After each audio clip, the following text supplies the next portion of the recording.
Gary, Press of Atlantic City, to talk about a little high school football, some cross country. Good morning, Mike. Hey, Sully, how are you this morning? What's up, man? You over at Cherokee yet?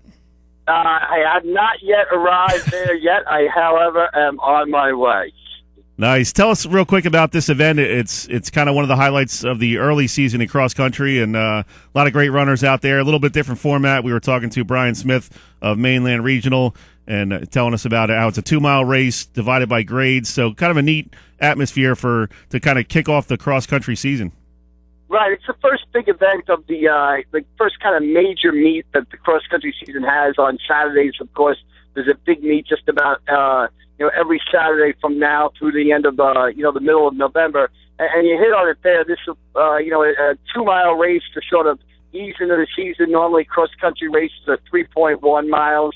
And runners are divided by grade. So the freshmen race against freshmen, the sophomores race against sophomores, juniors against juniors, and so on.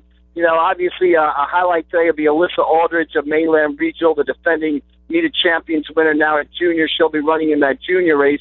But what I like about this race is it gives you get to see some rising stars. You get to see some, freshmen and sophomores who might get overshadowed in those results.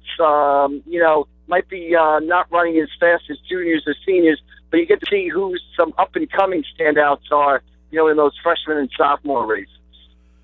Mike, let's turn our attention to high school football, and Coach Sacco, obviously the big story this weekend, reaching 300 wins, and it was kind of funny, us all interviewing him after the game, and you could see in his face, he was kind of like, okay, let's wrap this up, I want to get home.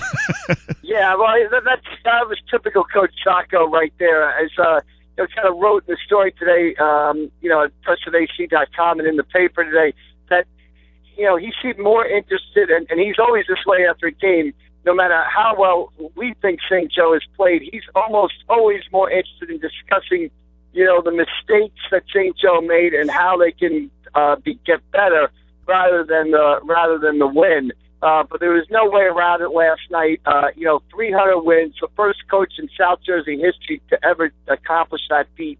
The 8th coach in New Jersey history to do it. And just, when you put the numbers through your mind, you say 300 wins, but then you figure that's 10 wins a year for 30 years. And in high school football, most years St. Joe was only playing 9, 10, 11 games. So it's really a remarkable achievement for Coach Sacco. And Mike, I think the photo tells it all. A great photo by Ben Fogletto on the front page of the Press Sports section today. Paul's wife, Peggy, she's all smiles, coming up to give him a big hug, and he's kind of like, it's just a win, come on. Right. He's not comfortable with, and a lot of great coaches are like this. They're not comfortable with the sort of spotlight on themselves because they know, and Coach Sacco's the first one to kind of admit it, that, it's the players, it's years of players. He's had a couple of coaches that have been with him forever, a couple loyal coaches, so that he and a lot of other great coaches are the first ones to sort of deflect credit. But, he deserves the credit. I mean, that football program would not be where it is without him, without his dedication to it, without his coaching ability. And in many ways, that school would not be where it is without, the St. Joe football program and all that Coach Sacco has done for it. Mike, I thought it was a great class move by Mainland High School. They were hosting the game, and Chuck Smith gave Coach Sacco the game ball after the game, and Mike Gatley, athletic director, had a nice plaque made up to present to him after the game. So everybody around South Jersey recognizes what an accomplishment that is. Yeah, that was a tremendous job by Mainland, and not forget, it was a big night on the Mainland sideline too. Chuck Smith made his debut as Mainland coach. Coming back to his alma mater to take over that program for, another legendary coach in Bob Coffey. So, kind of a, big night for Mainland too. And even though the score was 50-7, I thought Mainland, played pretty well and showed some promise. I thought, their defensive line played well up front. They made it tough for St. Joe to run the football. They kind of got worn down in the second half. St. Joe hit them with some big plays late in the third quarter and the fourth quarter to kind of, open up the game even more. But I thought Mainland did some things last night that showed some promise for the rest of the season. So, tremendous gesture by athletic director Mike Gatley and Coach Smith there. And despite the 50-7 final score, I thought Mainland, played well and did some things well that will bode well for them as the season wears on here. Talking with Mike McGarry of the Press of Atlantic City. Check out his recap of Coach Sacco's 300th career victory in today's press, and also pressofatlanticcity.com. Mike, one of the big stories I think this weekend, and we spoke briefly on the sideline last night, the job that Coach Chris Sacco's doing over at Pleasantville, coming off back-to-back 0-10 seasons, and they really took Buena Regional to the limit. And Buena Regional is one of those teams that year in and year out is one of the top programs in South Jersey. They only lost 14-7, so that's got to be a huge confidence boost for the Greyhounds. That's a tremendous job by Pleasantville right there. And like you said, the score 14-7, and Buena and Holy Spirit kind of were thought to be the favorites in that West Jersey Football League. I guess I'm still getting these divisions straight. I believe that's the United Division that they're in. Yep. I'm still kind of getting them down right now. Kind of hard at my age to sort of switch up after all these years of American and Cape Atlantic League, American and National.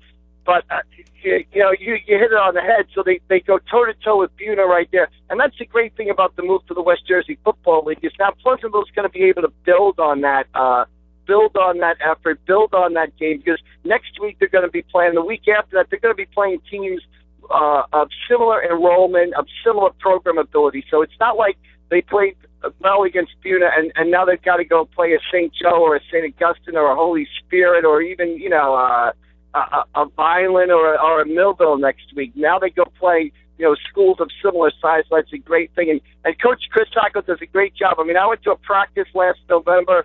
It was the middle of the season. Pleasantville was 0-5, 0-6, and I was tremendously impressed by the enthusiasm that Coach Chris Sacco, no relation to Paul Sacco, by the way, but he is from Hampton, right. showed during practice. He was out there, teaching kids how to tackle, running from drill to drill. It was a cool November day. He was drenched in sweat, and the Greyhounds really responded to it. So, I really think that he's putting his heart and soul into that job, and it hasn't paid off yet with a win, but, we saw signs of progress last night for the Greyhounds. Mike, how good is St. Augustine Prep? They've scored almost 100 points in their first two games. They really rolled past Atlantic City 46-13 last night. Is this going to be a similar season to last year?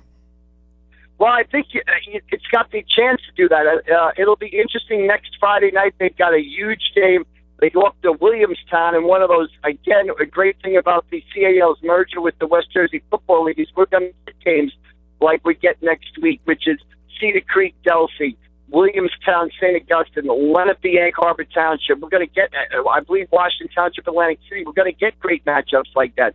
So they go up to Williamstown to play a traditional South Jersey Group 5 power in Williamstown, so that'll tell a lot. But I think when you look at St. Augustine, you look at dynamic athletes at the skill positions. Kyle Dobbins is the real deal at running back. I like the quarterback, Josh Zamot, explosive runner. They've got the Zeke Innes, playmaker, Xavier File, sophomore running back, True Robinson, one of the great names in South Jersey football. You name your kid True, that's pretty good right there. So you've got tremendous skill position players who can score every time they touch the football, no matter where they get it on the field. And you're seeing that reflected in the point total that they've thrown up. They throw 47 last week against Malvern and 46 last night against Atlantic City. So you look at St. Augustine, and it is the skill positions which are carrying the Hermit so far this season. Mike, real quick, talk about Cedar Creek. This is going to be a great matchup against Delsey, kind of two polar opposites in terms of style. Cedar Creek likes to throw the ball all over the lot with quarterback Jesse Mills, a 4-year starter. They got Bo Melton on the outside, some other talented players, and Delsey's one of those old-school wing T offenses that likes to ground it out and maybe throw 3 or 4 passes a game. So that's going to be an interesting matchup. Yeah, you hit on it right there. I mean, that's going to probably be our game of the week next week. Delsey at Cedar Creek, 1 o'clock. Delsey, I think they're the 4-time defending South Jersey Group 3 champion against, Cedar Creek, who won Group 2 last season and looked good last night against Apps Academy. Jesse Mills are throwing some touchdown passes. Of course, Bo Melton out there for Cedar Creek. And a little bit of added intrigue in that matchup.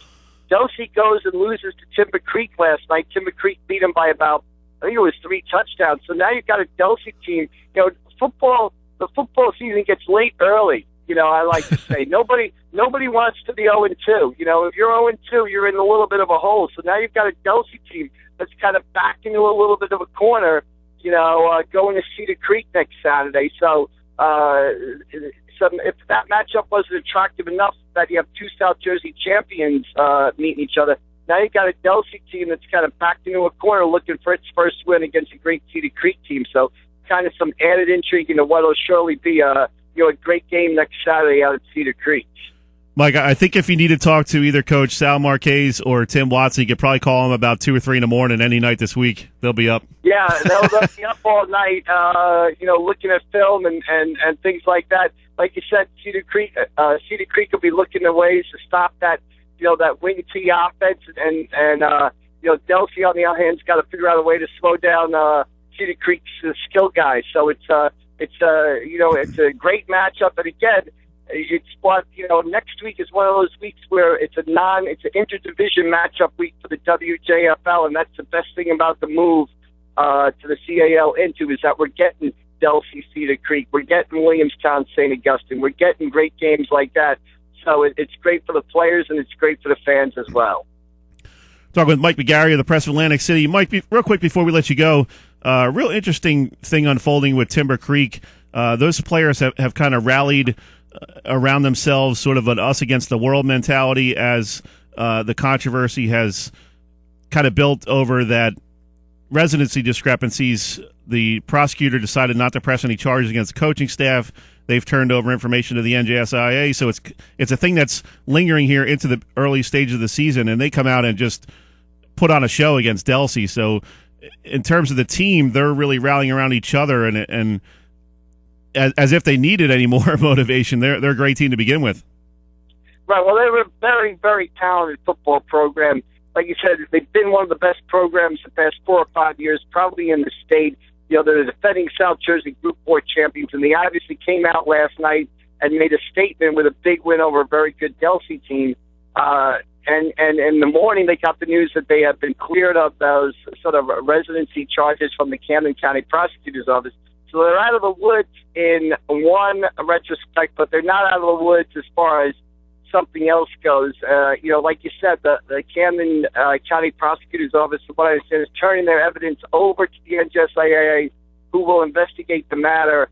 So, if the NJSIA finds some wrongdoing, that might result in the forfeits of some games and some titles and everything else. So, but to get the news from the prosecutor's office that nobody is going to be brought up on charges or indicted I'm sure, gave everybody at Timber Creek, a big sigh of relief. And now, as I saw one of the coaches say in one of the articles in either the Philadelphia Inquirer and the Courier Post, they can just sort of, after they got that news, they can just sort of focus on football. And they showed that last night with an impressive win over Delsey Regional. Yeah, it'll definitely be interesting to see how that story unfolds. Appreciate the time, as always, Mike, and we'll catch up with you next week. Thanks, buddy. No problem, Sully. Talk to you later. All right, that was Mike McGarry, Press of Atlantic City.